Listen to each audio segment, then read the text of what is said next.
Ray Epps now suing Fox News. We're going to go through the entire lawsuit here, but man, the bravado on this guy. He is seen here and in many other videos outside the Capitol on the FBI's most wanted list for being one of the most violent people at the Capitol who was most wanted. All of that is apparently not sufficient to charge him with a crime. We have Congress asking the FBI about it, and when Christopher Wray was testifying in front of the House Judiciary Committee, he refused to answer questions about this. But we, along with many other Americans, have a lot of questions about it because other people who did things that were less serious than Ray Epps have been charged with crimes. Many of them are sitting in custody right now. And so we've talked about this for a long time. We've gone through the Ray Epps deposition. He was wanted by the FBI. He was a former member of the Oath Keepers. He was there screaming, "Go into the Capitol." He's on camera multiple times near the first breach. He's also shown pushing cameras or pushing flags around and other devices around in different frames. A lot of activity going on from this guy. And if you read his deposition, he tells in a very awkward line of questioning the January 6th Fake Select Committee that he also went into the Capitol. So many of us have questions about it, including those in Congress. And now Ray Epps is suing Fox News. And in the lawsuit, apparently he's telling us that the DOJ is actually considering charges against him now. We say, wow, what year is it? How long has it taken? But maybe it is coming down the pike, and we can't wait to see what those charges are. If and when they do come, I'm going to hold my breath until we see them. So this is from Christopher Wray, director of the FBI, his testimony when he was asked about Ray Epps. In case you forgot or have missed some of the footage of Ray Epps, the very innocent hero, or whatever Adam Kinzinger was calling him, this is what it looked like. And this was introduced in Congress right in front of Christopher Wray. We need to go into the Capitol. Into the Capitol. Into the Capitol. What? We are going to the Capitol,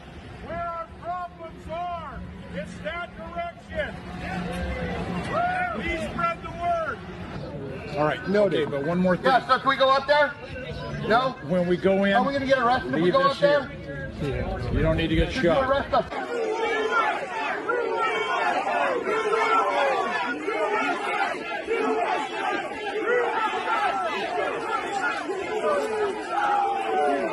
Wow, okay. And, you know, this was a very interesting scene because this was right around the time of the first breach. And this guy right here, Ryan Samsel, he's being prosecuted by the DOJ, and he is about to be scheduled for a trial any minute now. And so we've got questions about these cases as they're progressing. Why suddenly now is the DOJ charging Ray Epps? Have they been working out a plea deal? What is the nature of that indictment that's coming? Are we going to wake up one morning just like we did with Hunter Biden's criminal case, and he's going to have 2 little misdemeanors and a diversion? Ray Epps can go clean up some trash on a Saturday, and they'll just say, "Nice job there, Ray. Here's a medal," and throw him back out. We'll see.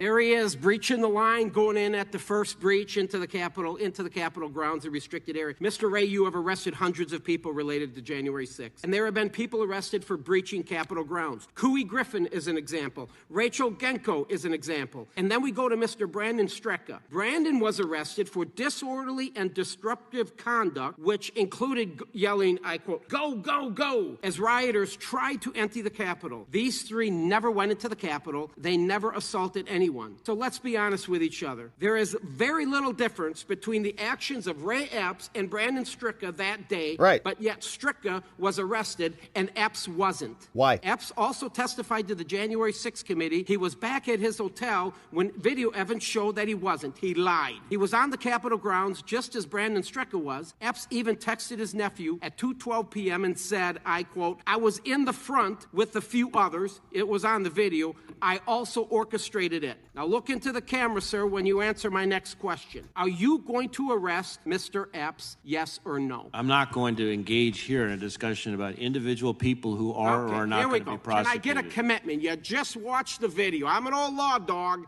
I understand a little bit about probable cause. He did very little. There was very little difference what he did and Mr. Strecka. You can see him. He's encouraging. I almost think he's inciting a riot. He's encouraging people the night prior to go into the Capitol. The day of, go into the Capitol. And he was at the first breach. And he breached the restricted area. Everybody, a lot of people getting arrested for not going into the Capitol, but they're in the restricted area. But yet, Ray Epps, who many people feel, fed, right? And there's a lot of clout over this. So my point is this.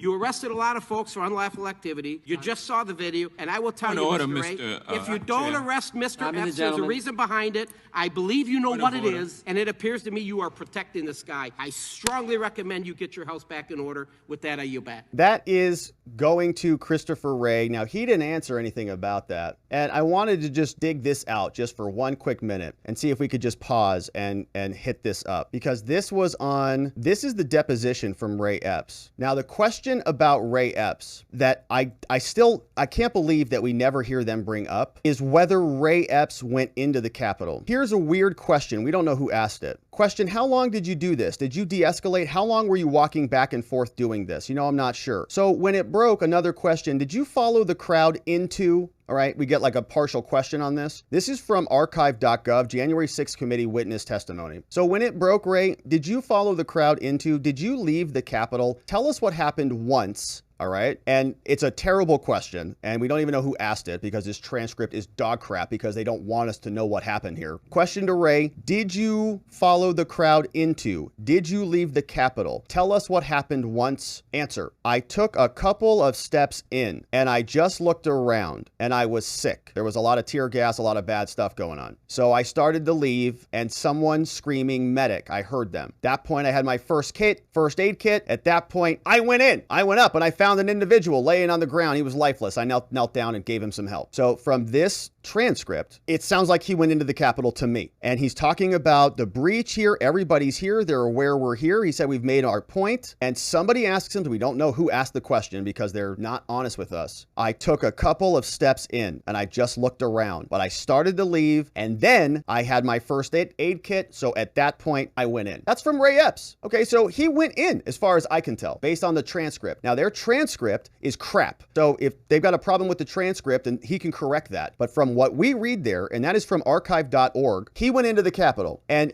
other people went into the Capitol and they're going to go to prison for years. So we're going to see if the same thing happens to him. So with all of that being said, Ray Epps decides, you know, I think I'm going to sue Fox News because how dare they criticize what I've done. So here we see this is the lawsuit in Superior Court of the state of Delaware. Now, I'm very skeptical of this lawsuit. We know Fox News folded like a cheap suit with Dominion, so they'll probably do the same here. I would expect that these are just a bunch of lawyers who say, let's just sue them. They'll settle with us for, I don't know, what do you think what damages were? I don't know, 50 million. We'll ask for 50 million. They'll give us 10. We'll make this whole thing go away. We'll take our third of the payday. You'll get paid. It'll be a whole nice thing. And Fox News will probably just settle it because they don't want to deal with it anymore. This is part of the Fox News, cost of doing business. They exited Tucker Carlson, and so they'll just call it a day here. So now it's just a lawsuit. I think it's just attorneys, wanting to get paid, honestly. So here is part of what's happening. They file a complaint. This one goes in Delaware because Fox News is incorporated there. They say, all right, Fox, in the aftermath of January 6th, Fox News, your entity, searched for a scapegoat to blame other than Trump or the Republican Party. Yeah, we were asking about Capitol Hill Police, FBI, Metro PD, Homeland, all of the other, 32 police agencies there in DC. And that's not a joke. If you look at it, there's like Mint Police, Smithsonian Police, Washington Monument Police, all of them. Eventually, they turned on one of their own, telling a fantastical story in which Ray Epps, who was a Trump supporter and participated in the protests, now they call it, on January 6th, was an undercover FBI agent. Now, this is being very careful here, right? That's a technical term. And that would imply that, he went through training and he went through FBI Academy and he got all the certifications and he just went undercover. Fox News may have said that, but I don't think that's really what anybody was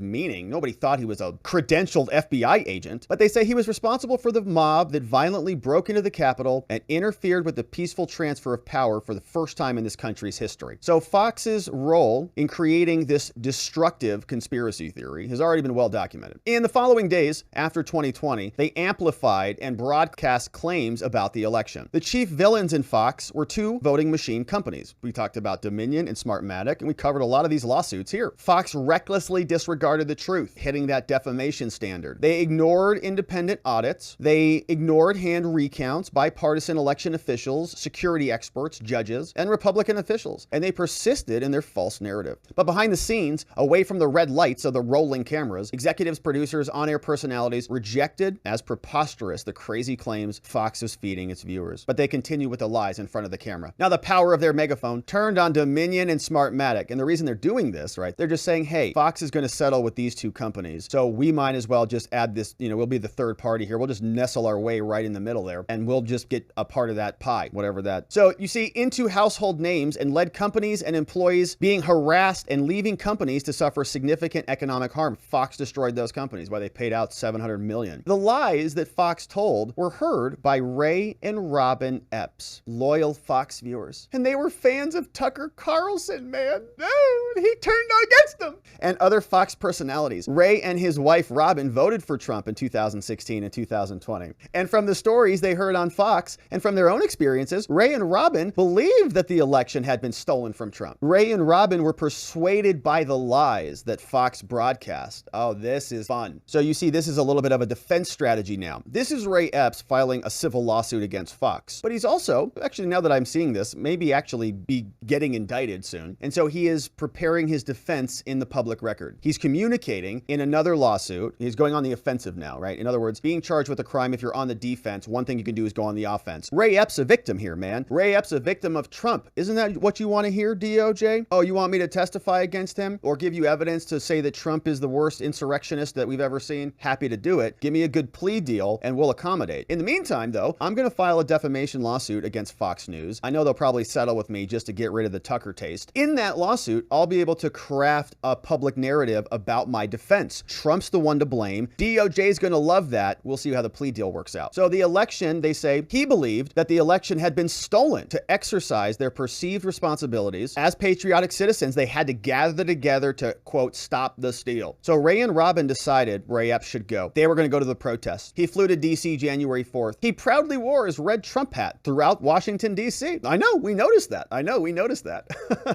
He was. He stuck out like a sore thumb. Isn't that funny? Big 6 foot whatever dude, big giant booming voice, standing over everybody else. Into the Capitol! Into the Capitol! Trump all over the place. Trump, Trump, Trump, very funny. Very, very perfect. But it's because he believed it, man. He's a Tucker fan. So on January 5th and 6th, he vocally supported and encouraged peaceful protests. Is that what you heard on the video? Into the Capitol. He did at one point say peacefully after everybody started booing him down. The events of January 6th are well known. Not really. There's still tens of thousands of hours of footage that have not been released. We've got tons of questions. The January 6th committee was a total joke and scam. There was no adversarial questions there, no oppositional witnesses at all. And what we've seen come out in the courts of law has been a joke. Tons of evidence has not been able to be admitted, and they have not been able to even get discovery about other confidential human sources in competing agencies like Homeland. Some of the attendees of January 6th rally attacked the Capitol. Ray Epps was right there, violently gaining entrance to the building and stopping the vote that was underway. Reports indicate that 120,000 people attended the rally. And of those 120,000, as many as 2,500 illegally entered the Capitol. And per Ray Epps' deposition, I say he was one of them. Having promoted the lie that Joe Biden stole the election, having urged people to come to Washington, D.C., and having helped light and then pour gasoline on a fire that resulted in an insurrection. This is my blaming Trump now. That interfered with the peaceful transition of power. Fox needed to mask its culpability. It needed a narrative that did not alienate its viewers who had grown distrustful of Fox because of its perceived lack of fealty to Trump. I just want to pause here for a moment. Ray Epps just became a symbol because of the fact that he was tall and loud and booming and he stuck out like a sore thumb. Everybody saw him. But it was a symbol of a bigger infiltration that was going on that day. We know that there were dozens, if not hundreds, of CHSs and undercover, under the radar, however you want to phrase it. The FBI gets sneaky here. Well, we don't have no undercover agents there. Well, because they call undercover agents something, they call this one something else. And you didn't ask about that one, so they didn't respond to that. So Ray Epps is just this idea, really, in many ways. And that's why he got singled out. At first, on Fox, its on-air personalities sought to blame Antifa, and we don't even know if they even investigated that at all. And information of the rioters circulated, the false narrative became easily disproven. They say still, here's Tucker. Fed Epps.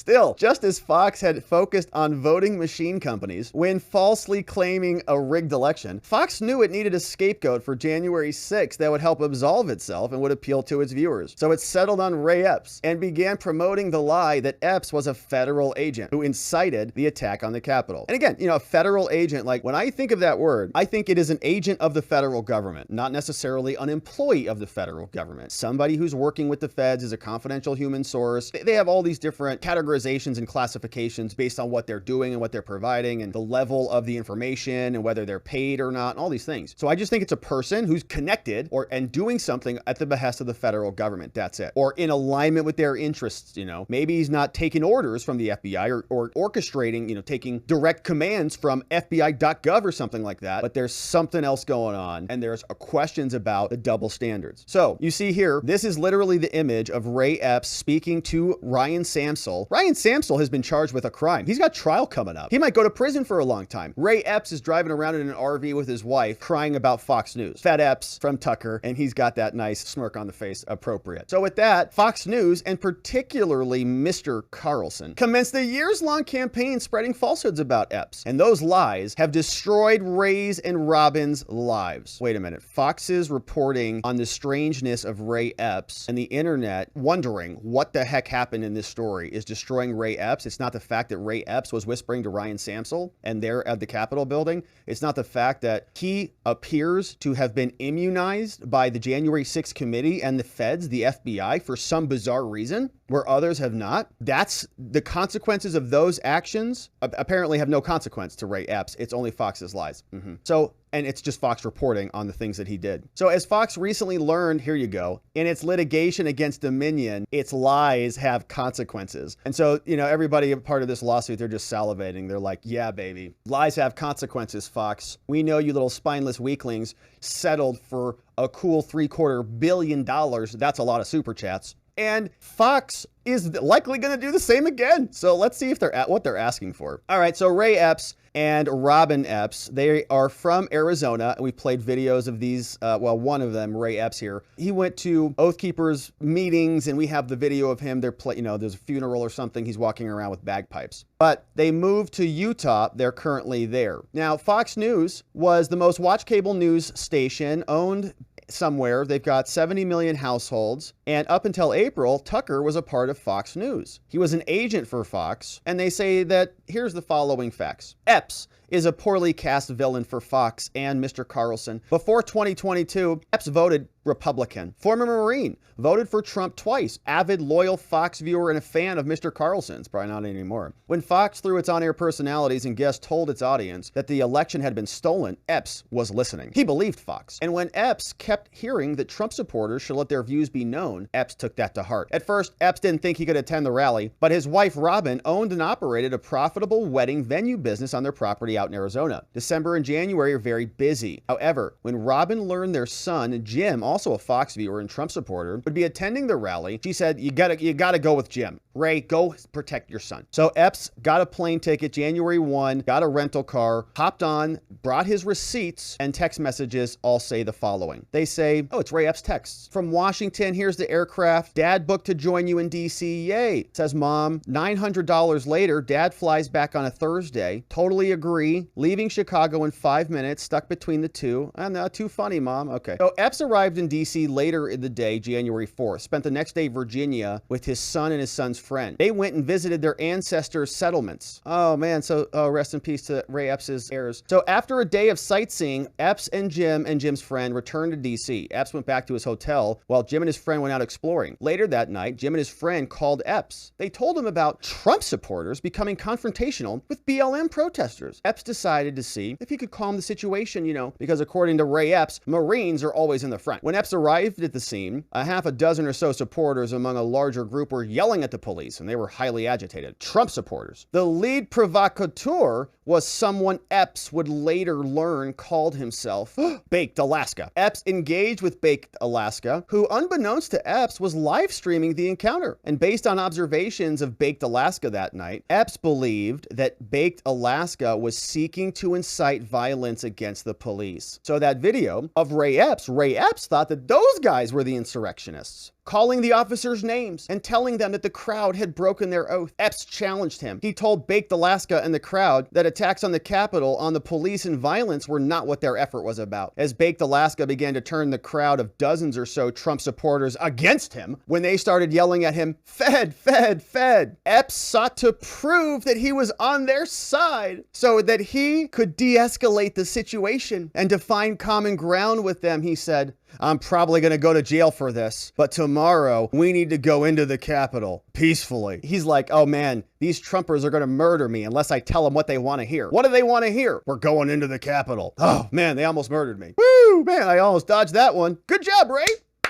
Had to fit in with those dangerous live streamers called Baked Alaska. What were they going to do to you, Ray?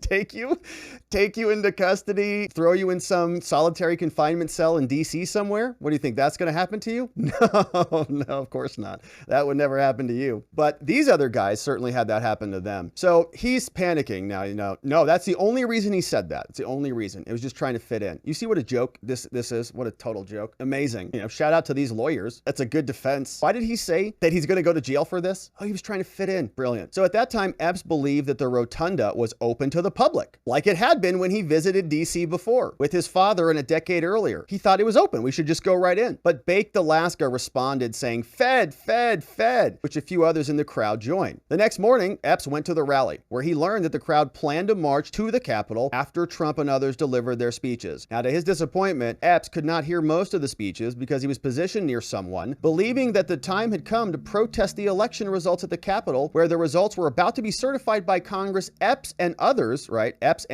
began directing people toward the Capitol. Interesting. So he was just confused. He couldn't hear anything. Before Trump was even done speaking, he starts waving people to the Capitol, literally directing them, and we saw them. It's this way, going down the road. Before the speech was even over, setting the whole thing up. Now, when Epps arrived at the Capitol, he made his way to the barricades, separating protesters from the police. Because again, he says, Marines are always in front. Nice. I wonder how the Marines feel about you using that for this narrative that you're crafting in your lawsuit. Anyways, Epps sought to defuse the situation, and agitators started to become more riled up. He tried to calm them down. One video shows Epps speaking with a protester named Ryan Samsel at the first barricade, just before Mr. Samsel helped to breach it. When the FBI interviewed Samsel, January 2021, before Fox spread lies about Epps, and before Mr. Samsel had any reason to lie about his interaction with Epps, Mr. Samsel informed him that FBI told Epps, "Relax, the cops are doing their job." That's what the whisper now was. It was Ray Epps saying, "Hey man, relax. I know I was screaming, go into the Capitol. I know I was screaming last night, I'm probably going to go to jail for this and all this." But now he's just saying, "Hey man, relax. The cops are doing their job." And by the way,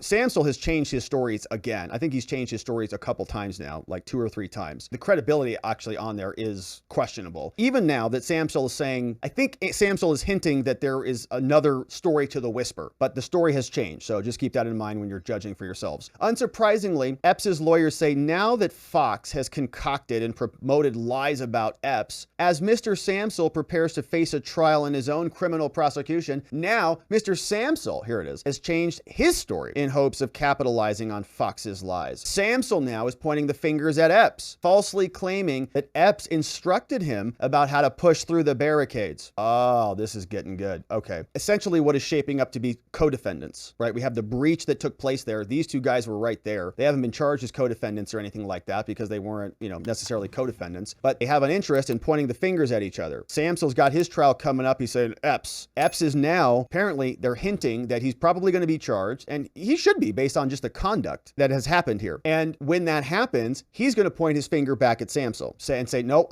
this is what I told him. Samsel's trying to incriminate me, and he is pre-butting that allegation from Samsel that will come out in trial in this lawsuit. This is a pre-buttal, not a rebuttal. Not only have Fox's lies caused severe harm to Epps and Robin, but they have also turned Epps into a character in a cartoonish conspiracy theory used by criminal defendants in a desperate attempt to avoid their responsibility for their behavior on January 6th. Who's avoiding responsibility for their behavior? Hello? People have questions about it. They're asking about the double standard. If Ray Epps was charged, well, then we would have nothing to complain about in terms of double standards. And by the way, I actually think that way too many people have been charged as a result of January 6th. Way too many. And so we could also go the other way, right? It's either charge Ray Epps, so it's in alignment with the standards of justice, or do this, don't charge Ray Epps and don't charge all of the other people who were there protesting who got caught up in a thing. How about that, right? Then we could all just stop talking about it. All right, well, the FBI didn't turn this into a political weapon along with the Biden DOJ. We would have equal justice and I would have nothing really to complain about. But that's not what's happening here. It is double standards, and we want to know why. So despite Epps' attempt to calm down those around him, the crowd pushed through the barricades and rushed towards the Capitol. And after Samsel and others broke down the barricades, Epps followed and continued attempting to defuse the situation. Heroic behavior. After some in the crowd used a Trump sign as a battering ram, Epps asked police officers if it was acceptable for the protesters to be a step below the police line. And when the police said it's okay, Epps patrolled the line, telling anyone who stepped up to step back. He regularly reminded the Trump supporters, he said, be respectful of the police. And he was even captured on body camera videos that Carlson had access to, telling the police that he appreciated them. At one point, a person in the crowd had a medical emergency, and given his EMT training, Epps rushed to help. And that was part of the transcript from the depot. Now, they're not saying that he went in. He, along with the current EMT, helped bring the man out of the crowd to safety. After the man no longer needed assistance, Epps looked back at the Capitol, saw people advancing and climbing the scaffolding. He was shocked and disappointed. He had concerns about the election, and he believed it was his duty as a citizen to protest, but he did not believe the violence was appropriate. And he left the Capitol grounds and began to walk back to the hotel. So no conversation about whether he stepped in the building or not, in the grounds, right? There's all these different provisions, but he was asked about this at the January 6th depot. That may be one reason he's charged. The next day, Epps flew back to Arizona. January 8th, Epps' brother-in-law said, hey, bro, you're on the FBI's website. They want they want information about you. FBI's most wanted list, still up, still on their Twitter account today. Within minutes, Epps was on the phone with the FBI, providing his name and information. 4 days later, he got a lawyer. In March, he met with the FBI and then later met with Jim, the son, I guess. And around July, FBI removed Epps' picture from its website. It's still up there on Twitter. You can still see that. So he was identified by somebody at the FBI as a violent January 6er. All right, just so we're clear on that. That's why he made it to the list. A violent January 6er. Some other agent said that's the guy, like number 16 or something. That should have been the end of the matter for Epps, say his lawyer. That's it. No one in public heard his name. No one in the public knew anything about him. But that changed when Fox outed him, did reporting. Carlson decided that Epps was the villain that they needed to distract from the Dominion lawsuit and stoke the fire. And so he took up Baked Alaska's cries and began promoting the idea that the FBI was responsible for January 6th. He created a series called The Patriot Purge, which they released on their streaming service. And he became fixated on Epps, spreading false information, prompting the January 6th committee to interview Epps under oath. And they put out a statement confirming that he's not a federal agent. Again, that's just a red herring. Nobody thinks he's employed by the feds. Mr. Carlson questioned the committee's dismissal of the Epps conspiracy. Carlson also said, check the FBI website. They're posting photos and not of people who actually work for them. They're not only posting photos, they're taking them off the site, including the most wanted list. Remember Ray Epps? Carlson has a bunch of other quotes, and they're just giving us a bunch of them. He interviewed this guy, Darren Beattie, a great journalist, investigator, and Twitter follow. Shout out to Darren Beattie, always doing great work on this case, and has broke many of these connections. Tucker, he's just constantly providing evidence. Here's more Tucker evidence. Here's more Tucker evidence about the weirdness. Laura Ingraham said, yeah, very odd. Hannity brought it up. Ron Johnson, senators are talking about it. Jim Jordan's talking about it. Marjorie Taylor Greene's talking about it. In other words, it's newsworthy. Carlson made clear to his audience he's not offering an opinion on this. Everybody else had questions about it. Hey, they're selling merchandise. Oh man, what a great idea. Here, there's another couple things. People are singing songs about Ray Epps. The Ray Epps song.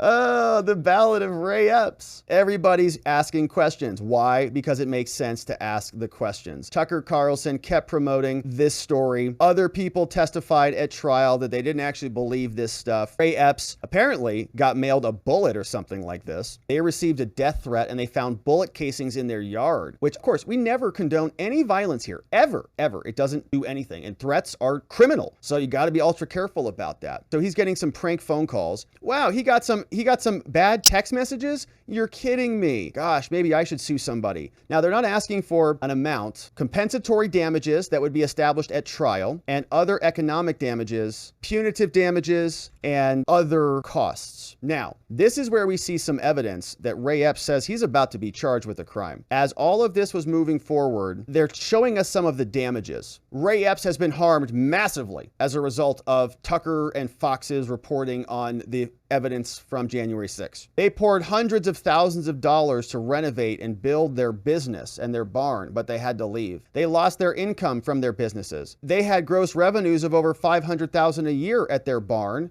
It was a top 5 wedding venue in Arizona, but they had to sell it. They've incurred significant expenses in moving and living in hiding. Look, part of the reason he's been in hiding is because he has not been able or does not want to be served with a subpoena, all right? The Proud Boys defense team, they went in there and they tried to subpoena Ray Epps on multiple times. They tried to get the judge to give them permission to serve him by publication, essentially, because they could not find this guy. They sent multiple process servers to his house or that barn here in Arizona. They couldn't find him. There were reports filed with the court that they went back and he locked the gates and, hiding some evidence based on his interview with the New York Times that he got an RV and they've just been traveling around. So he doesn't really have an address so that he can be served or cannot be served. Living in hiding because he doesn't want to be held accountable for this. Not because of Tucker Carlson. He was there. He was actually there on January 6th. So he's a literal witness in these prosecutions. You're allowed to subpoena him and bring him in here. You're not under attack because you were there and a part of it. Those other people who are being prosecuted are going through the process. Why can't he? So now he's going to be damaged because he's living in hiding. Those other people are not living in hiding. The emotional and psychological effects of the threats and the attacks cannot be overstated.